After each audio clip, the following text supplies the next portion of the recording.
Our next topic is very, very interesting, and I'm so glad we're talking about it today. In mainstream society, when a group of friends go out for dinner, they want to socialize, maybe have a young drink, and one person in that group says they don't want to drink, I think everyone else kind of tilts their head and goes, but why?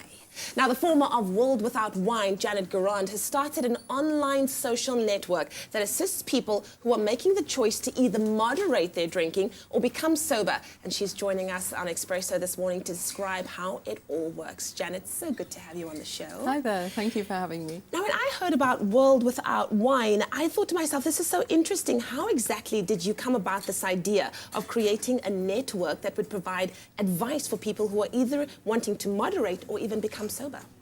Well, it all started when I decided that I would have to give up drinking. And I looked around in South Africa and I just couldn't find something that worked for me. I looked at AA, I thought about rehab, but it wasn't doing it for me.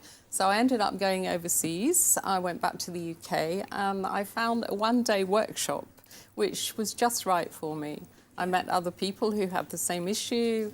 We learned coping strategies to change our behaviours, change our habits, and most importantly, we kept in touch with each other, all of us that had been on the workshop. So we ended up with a network, and it worked for me. I stopped drinking. So I came back to South Africa, newly sober, and wanting really to help other people to do what I had done, because I felt so much better. I knew it was the right thing for me.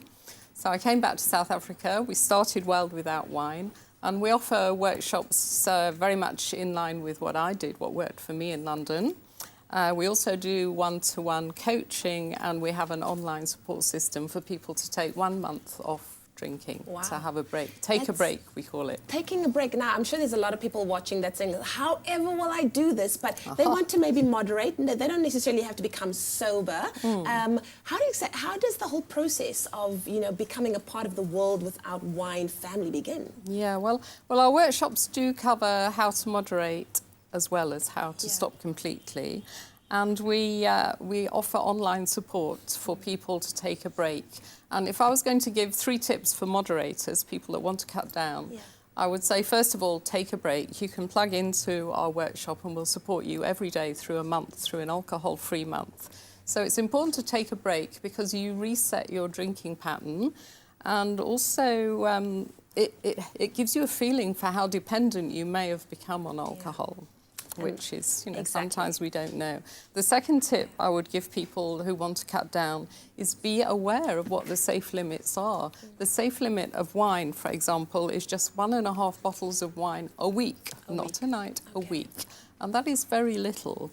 And the third tip I would give people is keep a kind of drinking diary. Do something on your phone, how much have I had so far this week? Make sure you have a few alcohol-free days a week.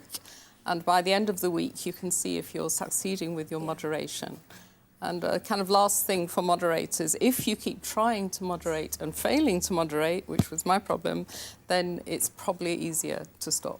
Probably easier to stop. Well, thank you so much, Janet, for being with us. I think this is an incredible resource, and I think that it's definitely going to be something that's going to help a lot of people. Thank you. Awesome stuff. Now, if you or a loved one feel that you need support and assistance from this online program, then why don't you go and visit www.worldwithoutwine.com, and we wish you a very happy and healthy journey to sobriety.